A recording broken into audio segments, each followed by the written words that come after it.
So we're on chapter 7 of Treasure Island. You'll be getting a summary of chapters 9 and 10 today. And you can watch this on YouTube whenever you want.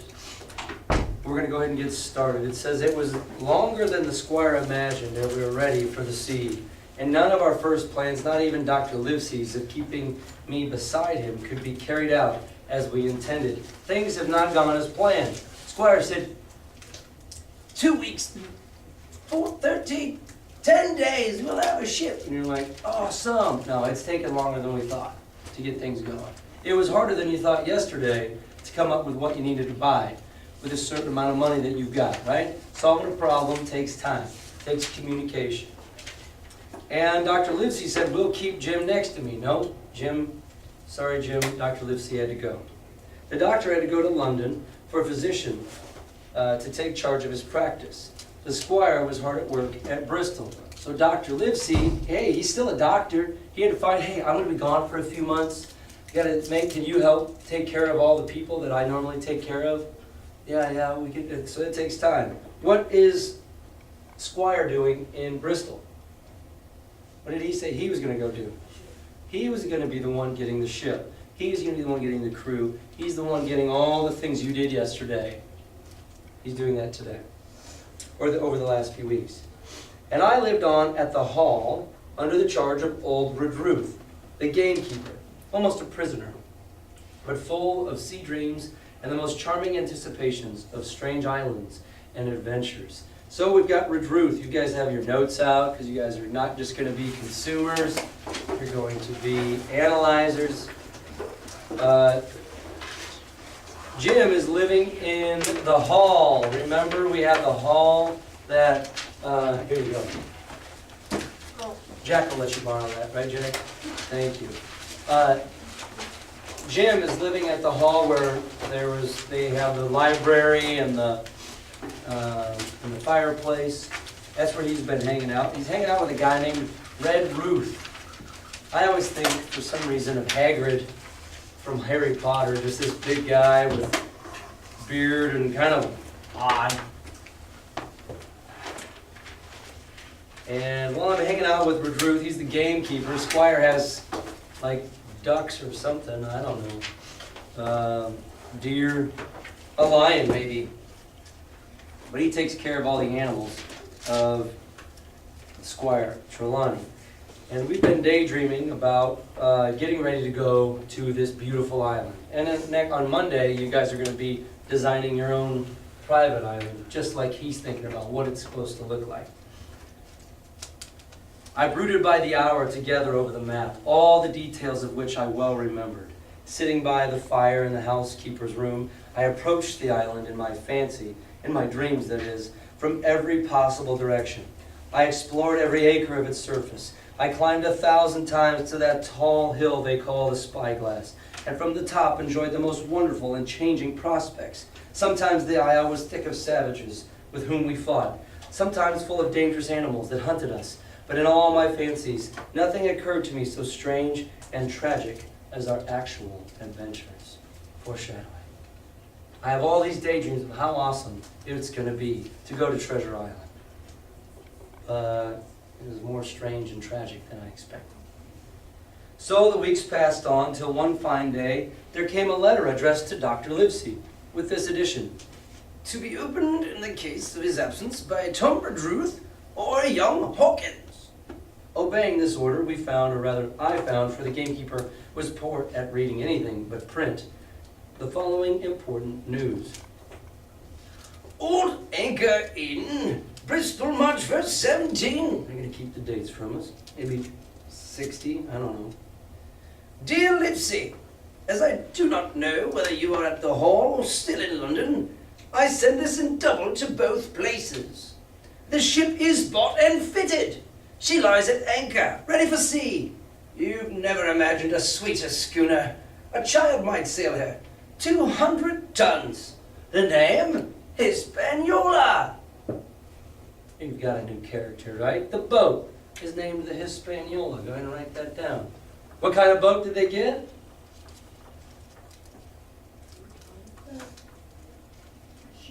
A schooner. A schooner. That was one of your options. It's the most expensive. It's the nicest thing you could get. I got her through my old friend Blandly, who has proved himself throughout the most surprising trump. Blandly, if you write that down, is the one who sold him. Blandly sold him the Hispaniola. The admirable fellow literally slaved in my interest, and so I may say, did everyone in Bristol as soon as they got wind of the port we sailed for. Well, treasure, I mean. Laura, you're giving me a weird eye. Why? I didn't think you were supposed to tell everybody. Oh, man. He wasn't supposed to whisper a word of treasure to anybody. But once I told everybody where we were going, everybody seems to want to help. Isn't that nice? Squire. Retruth, said I, interrupting the letter. Dr. Livesey will not like that. The squire's been talking after all. Well, who's a better right, growled the gamekeeper. A pretty rum goer, Squire, ain't to talk for Dr. Livesey, I should think. It's like, hey, Squire never shuts up. Who's surprised? I'm not. At that I gave up all attempt at commentary and read straight on. Blandly himself found the Hispaniola, and by most admirable management got it for the merest trifle. It was pretty cheap. There is a class of men in Bristol monstrously prejudiced against Blandly. They go the length of declaring that this honest creature would do anything for money, and that the Hispaniola belonged to him, and that he sold to me absurdly high, the most transparent calumnies. None of them dare, however, to deny the merits of their ship. Yeah, this guy, I guess, sold me this thing for a high price, but hey, it's still an awesome ship. So he just wasted some money on a schooner. So far there was not a hitch. The work people, to be sure, riggers and whatnot, were most annoyingly slow, but time cured that. But it was the crew that troubled me. I wished a round score of men in case of natives, buccaneers, or the odious French. And I had the worry of the deuce itself to find so much as half a dozen, to the most remarkable stroke of fortune, brought me the very man I required. Couldn't find a crew. Thankfully I met somebody. I was standing on the dock when, by the merest accident, I fell in talk with him. I found he was an old sailor, kept a public house, knew all the seafaring men in Bristol, and lost his health ashore, and wanted good berth as cook to get to sea again.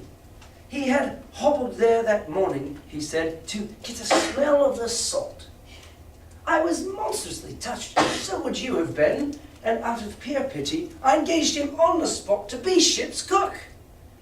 Long John Silver, he's called, and has lost his leg.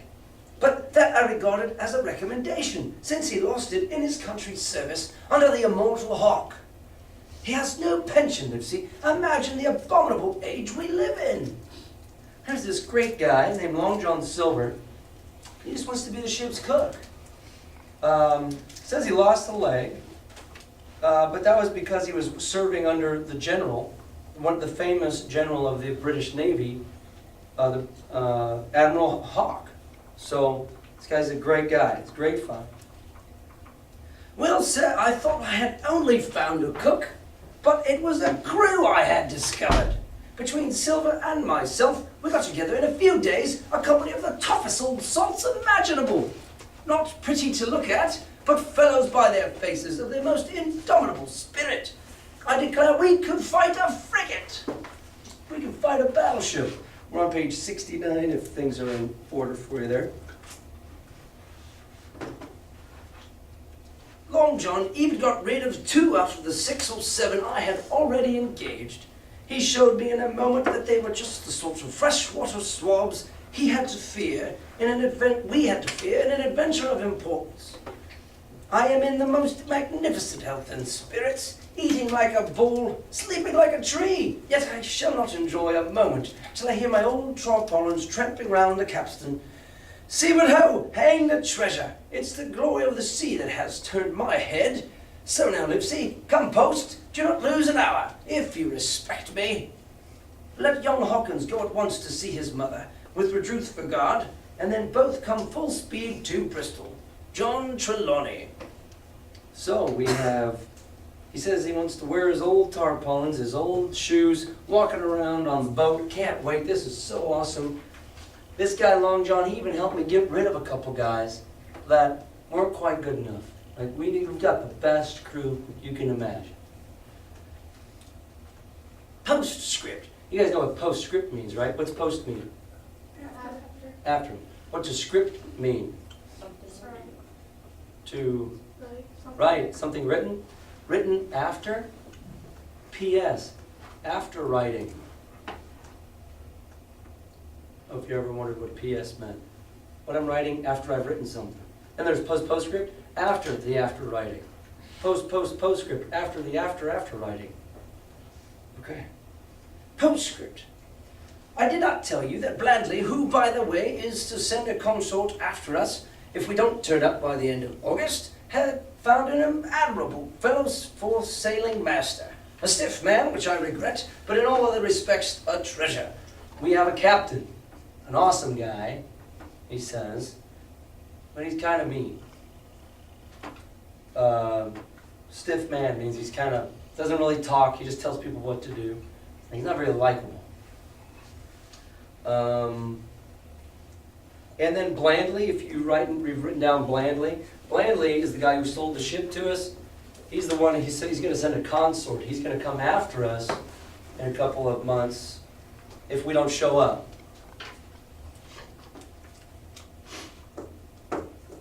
I forgot to tell you that Silver is a man of substance. I know of my own knowledge that he has a banker's account which has never been overdrawn. Long John Silver, this guy's so solid, he has his own bank. Back then, not many people had a bank account. This guy has a bank account, he's never overdrawn it. He runs his own shop downtown. So this guy is a solid businessman. He leaves his wife to manage the inn, and as she is a woman of color, a pair of old bachelors like you and I may be excused for guessing that it is the wife, quite as much as the health, that sends him back to roving. It's like, oh yeah, he's married, so he probably just wants to get away from his wife. Way to go, sexist. John Trelawney, postscript. Hawkins may stay one night with his mother. John Trelawney. So he sent this message to here and to London. Exact copies. Squire Trelawney. You could fancy the excitement into which that letter put me. I was half beside myself with glee, and if ever I despised a man, it was old Tom Redruth, who could do nothing but grumble and lament. Redruth like, oh, this is stupid, I don't want to do this. Any of the under gamekeepers would gladly have changed places with him, but such was not the squire's pleasure, and the squire's pleasure was like law among them all. Nobody but old Redruth would have dared so much as even to grumble. Squire's a tough guy. All of the other people who were working under him don't want to go, or they want to go, but Redruth's like, this is dumb, I don't want to do this. The next morning he and I set out for the Admiral Benbow, and there I found my mother in good health and spirits. The captain, who had so long been a cause of so much discomfort, was gone where the wicked ceased from troubling. The squire had had everything repaired, the public rooms and sign repainted, and had added some furniture, above all, a beautiful armchair for mother in the bar. He had found her a boy as an apprentice also, so that she should not want help while I was gone. Squire Trelawney rebuilt everything for her, and even found a boy to take my place so I can go on this journey. It was on seeing that boy that I understood for the first time my situation. I had thought up to that moment of the adventures before me, not at all of the home that I was leaving. And now at the sight of this clumsy stranger who was to stay here in my place beside my mother, I had my first attack of tears. I'm afraid that I'm afraid I led that boy a dog's life. For as he was new to the work, I had 100 opportunities of setting him right and putting him down, and I was not slow to profit by them. So he's training this kid to hang out with his mom and help him, and he's just punking him and every night, you're stupid, you're not doing this right. How can you be so dumb? This is the same Jim who broke the tap and spilled everything. We're starting to see Jim, and he's crying, but he's also kind of developing some leadership, right? You're writing that down? The night passed, and the next day after dinner, Redruth and I were afoot again and on the road. I said goodbye to Mother and the cove where I had lived since I was born, and the dear old Admiral Benbow, since he was repainted, no longer quite so dear. One of my last thoughts was of the captain, who had so often strode along the beach with his cocked hat, his saber-cut cheek, and his old brass telescope. Next moment, we had turned the corner and my home was out of sight. The mail picked us up about dusk at the Royal George on the Heath. I was wedged in between Redruth and a stout old gentleman, and in spite of the swift motion and the cold night air, I must have dozed a great deal from the very first, and then slept like a log up hill and down dale, through stage after stage. For when I was awakened at last, it was by a punch in the ribs, and I opened my eyes to find that we were standing still before a large building in a city street, and what the day had already broken. They had already broken a long time. Where are we? I asked. Bristol, said Tom. Get out. Mr. Trelawney had taken up his residence at an inn far down the docks to superintend the work upon the schooner. Thither we had now to walk, and our way, to my great delight, lay along the quays, and beside the great multitude of ships of all sizes and rigs and nations. In one, sailors were singing at their work. In another, there were men aloft, high over my head, hanging to threads that seemed no thicker than a spider's. Though I had lived by the shore all my life, I seemed never to have been near the sea till then. The smell of tar and salt was something new. I saw the most wonderful figureheads that had all been far over the ocean. I saw besides many old sailors with rings in their ears, whiskers curled in ringlets and tarry pigtails, and their swagger and clumsy sea walk. And if I had seen as many kings or archbishops, I could not have been more delighted. He's walking down the docks of Bristol, and he's seeing all these seafaring dudes. Guys who can't walk because they're just got off the boat, long hair, guys swinging from ropes, getting ready to loading stuff. It's like, this is the coolest thing ever. I've been hanging out on the cove, and now here I am on the docks of Bristol. Have they not took it off to the ship yet? What? Have they not got Yeah, you were gone. They just bought the ship. He's just getting to Bristol. And we got a letter about a guy named Long John Silver who's missing a leg.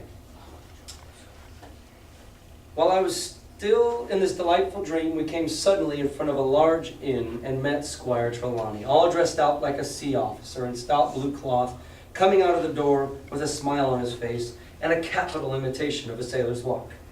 "Here you are," he cried, "and the doctor came last night from London. Bravo! The ship's company complete." "Oh, sir," cried I, "when do we sail?" "Sail? We sail tomorrow."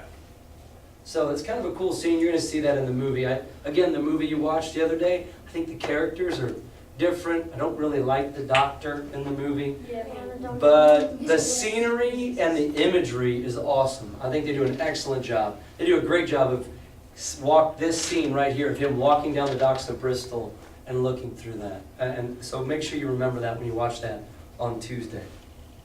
Chapter 8, At the Sign of the Spyglass.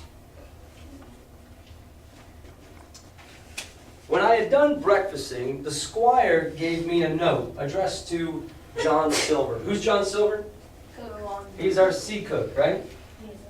At the sign of the Spyglass, and told me I should easily find the place by following the line of the docks and keeping a bright lookout for a little tavern with a large brass telescope for a sign. This guy runs a place called the Spyglass. Anybody ever heard of the Spyglass before? Like a store spyglass? Have you ever heard the term spyglass in the last whatever? Have you? I spy. He has. I spy. Well, just keep. I spy. Didn't we just read it in the last chapter? When did we read it in the last chapter? When he was dreaming about walking up and going on the spyglass. Yeah, on the spyglass, the giant telescope. On the what? That was the hill.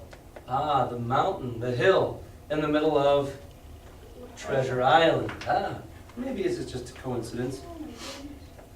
Hold on. Was that in the movie, in the first scene? Is he the one who gets his leg shot off? Yeah. Yeah. Oh my goodness. Wait, what do you mean? First scene? No, this guy is the guy who was a general he was a guy out with General Hawke. This guy's from the British Navy. What? What? You missed stuff. That's your fault. No, it's You can go back and watch it on YouTube. We're filming right now, so don't say any more and we'll all know. Okay. It was a bright enough little place of entertainment. Oh wait, I set off overjoyed at this opportunity to see some more of the ships and seamen, and picked my way among a crowd of people and carts and bales, for the dock was now at its busiest, until I found the tavern in question. This guy runs a place called the Spyglass. It's a low bar, similar to what Jim ran over in Black Hill Cove. It was a bright enough place, little place of entertainment. The sign was newly painted, the windows had neat red curtains, the floor was cleanly sanded. There was a street on each side and an open door on both, which made the large, low room pretty clear to see in spite of clouds of tobacco smoke. So he walks up to this door, and it's kind of like saloon doors, you know, like when you push on them and they can swing. And you can look on the other side, and there's a door over there too with the same ones. So there's a street going that way and a street going this way. And so he's able to look in over the top of the door and see, it's like really smoky, but there's a lot of light pouring in. It's a clean place.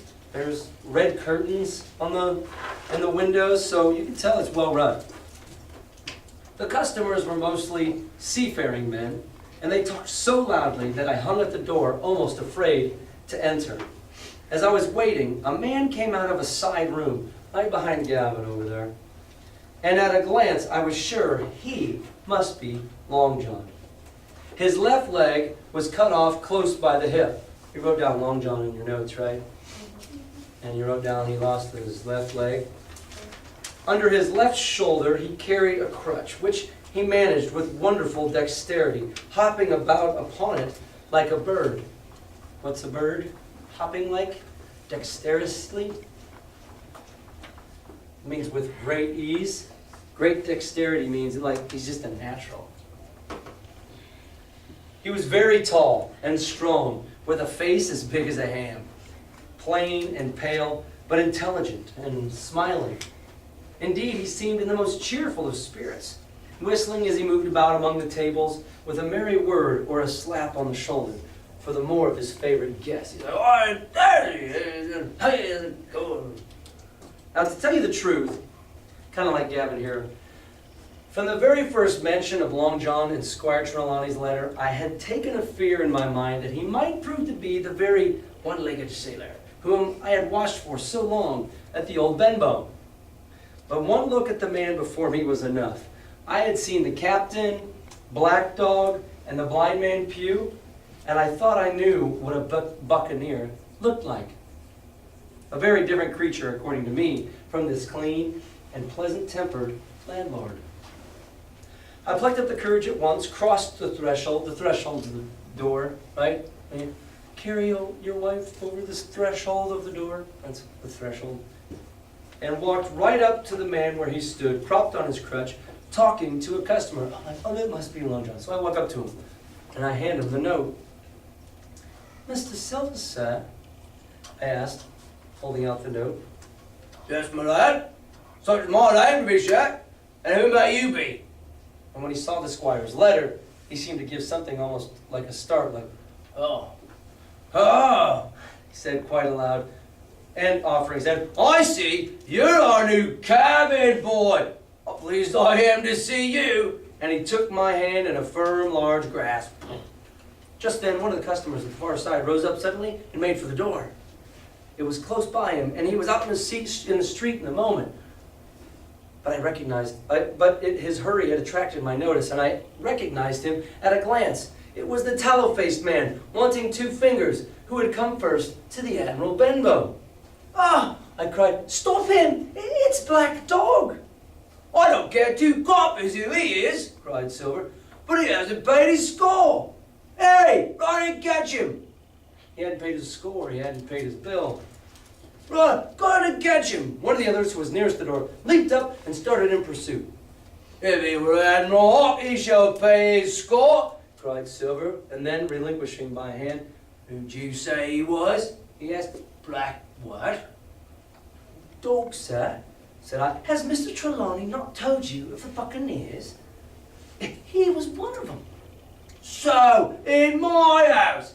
Ben, running up here, one of those swabs, was he? What are you drinking with him, Morgan? You step up here." The man whom he had called Morgan, an old gray-haired, mahogany-faced sailor, came forward pretty sheepishly, rolling his quid. Morgan, you want to write down, right? Is it while we're in the doctor? Morgan here. He's got his money in his hand, and he's like, weren't you talking to that guy? Nah, Morgan, said Long John, very sternly. You never clapped your eyes on that black dog before now, did you? Oh, sorry. Yeah. Did you now? Not I, sir, said Morgan with a salute. You didn't know his name, did you? No, sir. Fight up, Tom Morgan. It's as good for you, exclaimed the landlord. If you'd been mixed up with her like that, you'd have never have put another foot in my house, you mean right of that. And what was he saying to you? I don't rightly know, sir, answered Morgan. Do you call that a head on your shoulders or a blessed dead eye? Cried Long John. Don't rightly know, do you? Perhaps you don't happen to rightly know who was speaking to you, perhaps. Come now, what was you, John? Voyagers? Captains? Ships? Five up, what was it? We was, talking of, keel-hauling, answered Morgan. Keel-hauling, was you? Oh, no, mighty suitable thing, too. You may later that.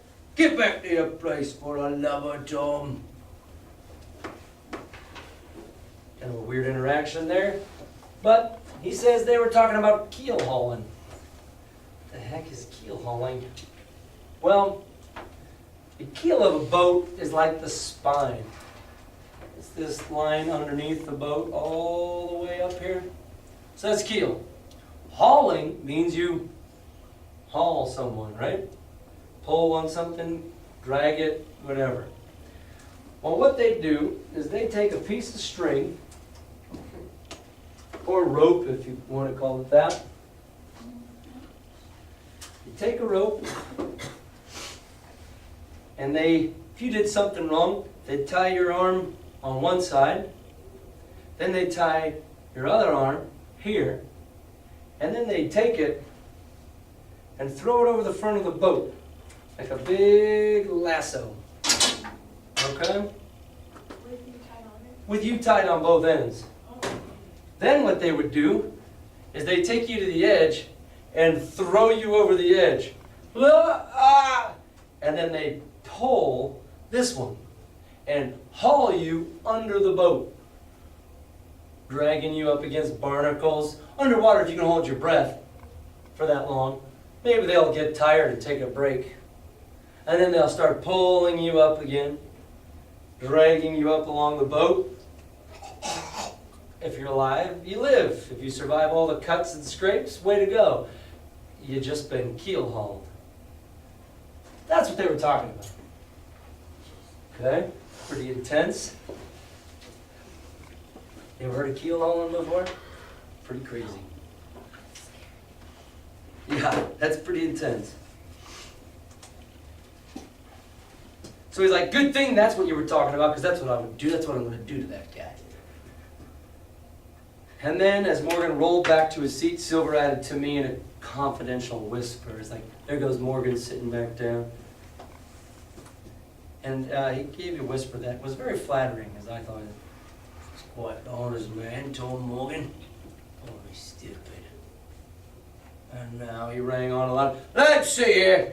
Black Dog. Now, I don't know the name, all right. Yet I kind of think yeah, I seen the swamp. He used to come here with a blind beggar, he did. That he did. You may be sure. Yep. Did you die? Oh, there's another one. There's another one. Thanks, buddy.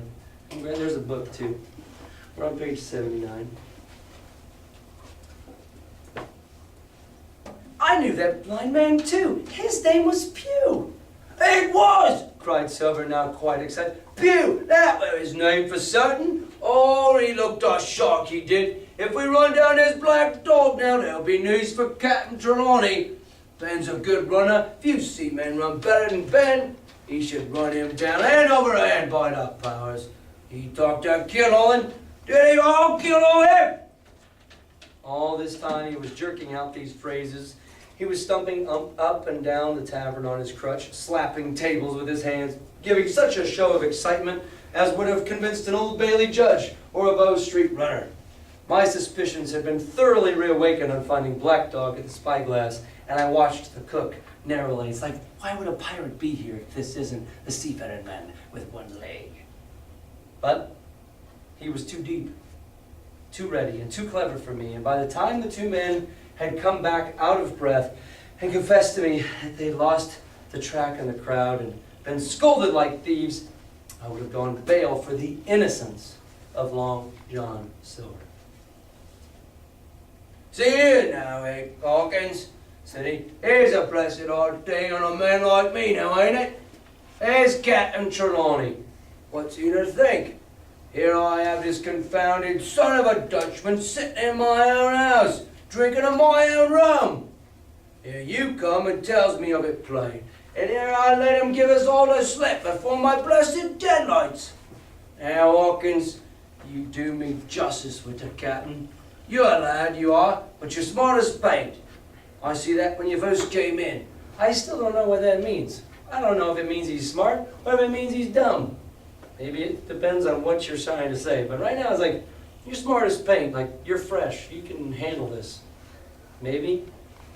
As you can tell, he's got a lot of weird lines like, you may learn of that, you're smart as paint. Now here it is. What could I do with this old timber I hobble on? When I was an A.B. Master Mariner, I'd have come up alongside of him hand over hand and approached him to the old place of old shakes. I would. And now... And then all of a sudden he stopped and his jaw dropped and he remembered something. "A score!" he burst out. "Oh, 3 goes of rum, why shiver my timbers. I'd forgotten about my score."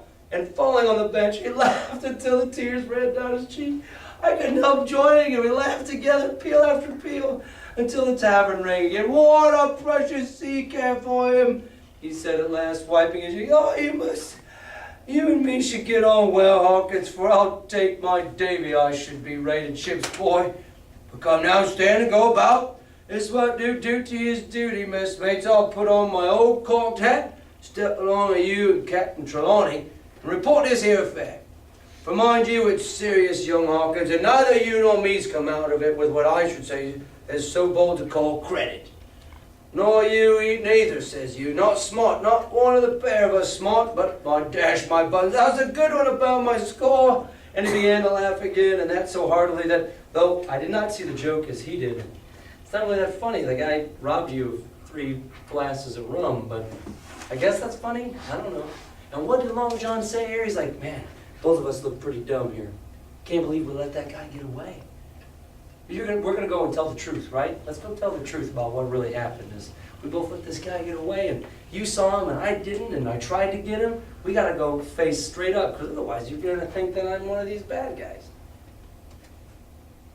I was again obliged to join him in his mirth. Mirth just means laughter. On our little walk along the quays, he made himself the most interesting companion, telling me about the different ships that we passed by, their rig, tonnage, and nationality, explaining the work that was going forward, and how he was discharging another taking in cargo, and a third making ready for the sea. And every now and then telling me some little anecdote of ships or seamen, or repeating a nautical phrase till I had learned it perfectly. I began to see that here was one of the best possible shipmates. They're walking down the docks. I mean, he just lost his dad, who couldn't stand up to Billy Bones, who didn't know anything except how to run a cove in. And here's this guy's like, "Oh, that one's heading off to Malamar. That one there, they're going to be heading over to..." He knows everything. It's like, oh my gosh, this guy's so awesome. And everybody likes him. When we got to the inn, the squire and Dr. Livesey were seated together, finishing a quart of ale with a toast in it, before they should go aboard the schooner on a visit of inspection. Long John told the story from first to last with a great deal of spirit and the most perfect truth. He told the truth, all, the whole, everything. He said everything right.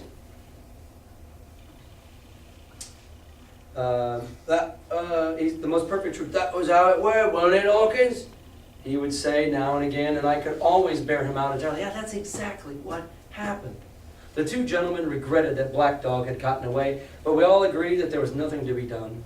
And after he had been complimented, Long John took up his crutch and departed. "All hands aboard by 4 this afternoon," shouted the squire after him. "Aye, aye, sir," cried the cook in the passage.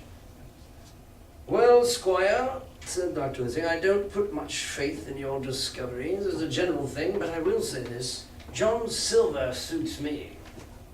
"That man's a perfect trump," declared the squire. "And now," added the doctor, "Jim may come on board with us, may he not?" "To be sure he may," said the squire. "Take your hat, Hawkins, and we'll see the ship." That's the end of chapter 8.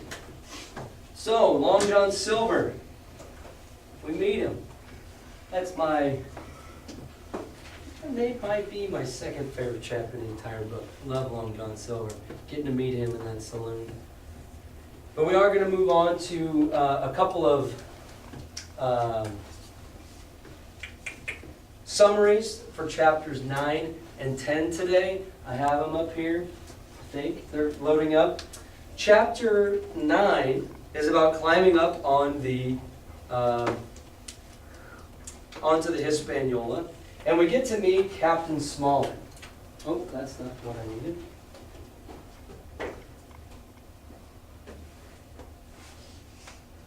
Okay, we get to meet Captain Smollett.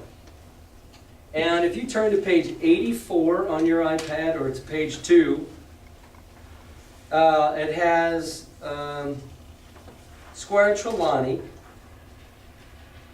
asking Captain Smollett is the character I want you to write down. Captain Smollett. Page 84. We meet Captain Smollett, and Squire Trelawney says to him, he says, as they climb on, take a look, he says, "Well, Captain Smollett, what have you to say? All well, I hope? All shipshape and seaworthy?" "Well, sir, let us be plain, I believe. At the risk of offence, I don't like this cruise. I don't like the men, I don't like my officer. That's short and sweet. I don't like this trip. I think this is dumb. I think something's wrong. I don't like the first mate you got me. And I think the crew stinks." There you go. So Captain Smollett, right off the bat, doesn't like what he sees. "Perhaps, sir, you don't like the ship." "Oh, you hate the ship too?" I go, "Is there anything you do like, buddy?" "I can't speak as to that, sir, not having seen her tried. She seems a clever craft, more I can't say. Looks like a good ship. I haven't sailed it yet. I don't know what to tell you. I'm just telling you what I think." "Possibly, sir, you may not like your employer either," said the squire. "Maybe you don't like your boss." "Who's the boss?" "Yeah, Squire." Squire's the one who hired him. "Oh, you're going to say you don't like the boss either, boy?" But here Dr. Livesey cut in. "Stay a bit. Stay a bit. No use of such questions as that but to produce a feeling. The captain has said too much or he has said too little. And I'm bound to say that I require an explanation of his words. You don't, you say, like this cruise? Now why?" "I was engaged, sir, on what we call sealed orders, to sail this ship for the gentleman where he should bid me." He's like, "I was told on sealed orders to do whatever this guy says." He points to Squire. "So far, so good. But now I find that every man before the mast, knows more than I do. I don't call that fair now, do you?" He's like, "Hey, everybody else knows where this trip's going but me." And that's where this takes off. They go aboard the ship. Jim meets Arrow, the ship's mate, the guy that what's his name doesn't like. Captain Smollett doesn't like him. Smollett tells the squire he does not like the crew or the planned trip or Arrow. Go ahead and write Arrow is the first mate that you hired. You hired the first mate. You hired Captain Smollett. You hired the sea cook. When you're thinking about who you hired yesterday. On being asked to explain himself, he says he's heard the voyages for treasure. He goes on to say, these guys are talking this is a treasure hunt. Is that true? Yeah, kind of true. And he does not like treasure voyages. Still less does he like it when everyone else seems to know more about the matter than he does. He's heard that there is a map with the location of the treasure marked on it, and that the crew knows that it exists. The captain fears a mutiny. That means these guys are going to take over the ship. I don't like it. I don't know who these guys are. I don't know what's going on. After Smollett leaves, the squire comments, "I don't like that man." It's like, I don't like him. I wish everybody else. You know what he says? I wish there were more guys like John Silver. But he acts on the captain's precautionary suggestions, which is to place all men they know to be loyal in the stern part of the ship with the access to all the guns and powder. They put everybody that they know they can trust in the front of the ship. And everybody they're not sure of, they put in the back of the ship. The poop deck, right? Okay. The Hispaniola begins its voyage in chapter 10. Jim does not relate the voyages in detail, but he does tell of a few events. Arrow turns out to have no control over the men, and he's also a drunk. Go ahead and write that down. He has no control of the men, and he's a drunk. Which one was that you guys could have purchased yesterday for your first mate? Petty officer, studied under the famous Captain Maynard, likes to guard the rum. If you hired the best first mate, you might be in trouble. Oh no. One day when he is drunk, he falls overboard. And he's gone. If you just spent 2,000 doubloons on your first mate, the best one you could get, he's gone. We already have our first casualty. Or maybe, just maybe. Wait, let me see. He fell overboard. Arrow, the first mate, is already dead. All right? So, one day when he's drunk, he falls overboard. Job Anderson replaces him as mate. Job Anderson was the boatswain. Job Anderson was the boatswain. Every man's man, liked by the men. So if you hired a good boatswain, you now have, that's your first mate. Go ahead and write down Job Anderson. Not Jobs. Job Anderson. What?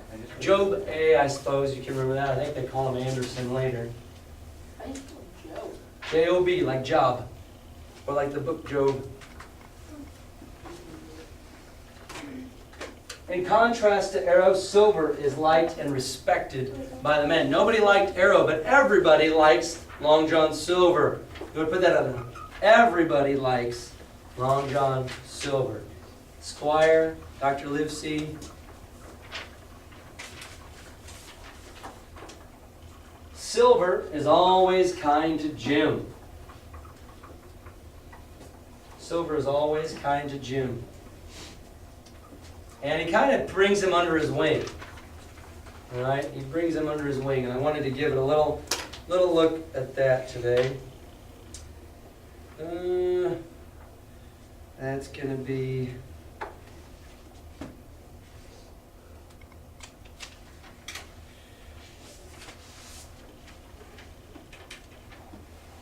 Okay, on page 95.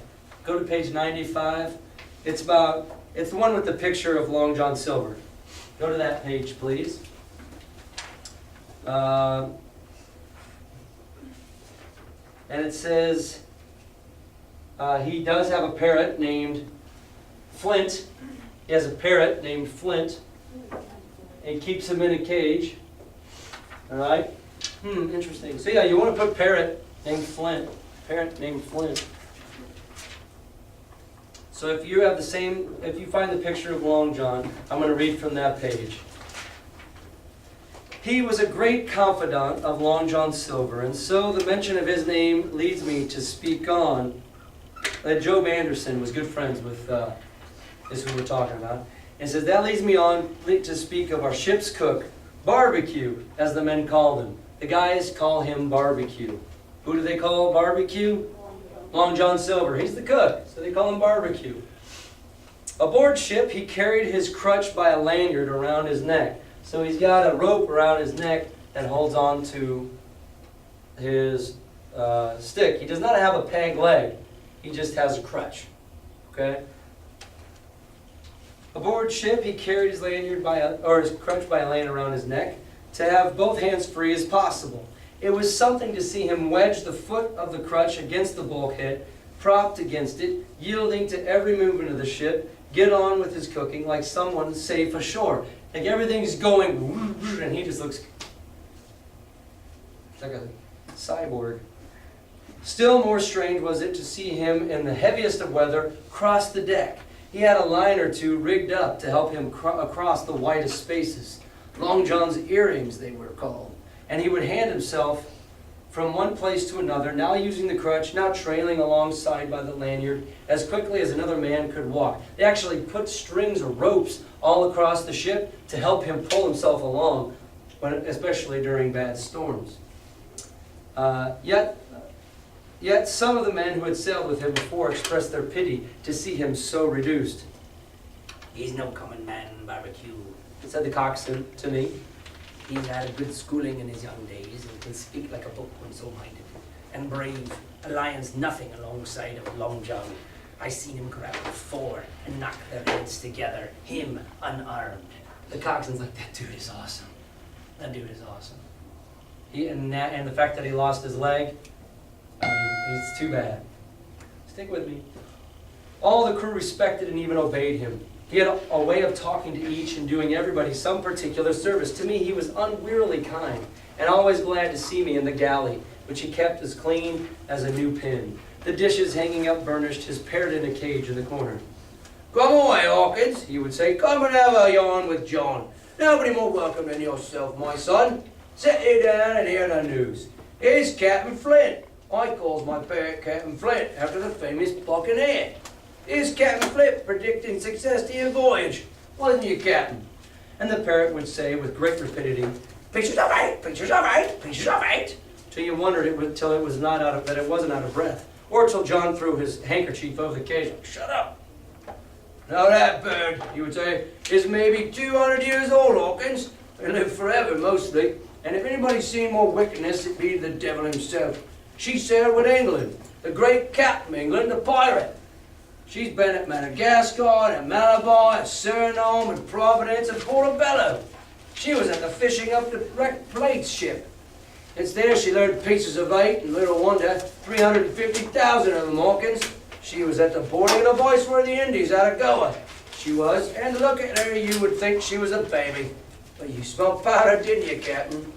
Stand by to go about, The parrot would scream. And, she's a handsome craft, she is, The cook would say, and give her sugar from his pocket.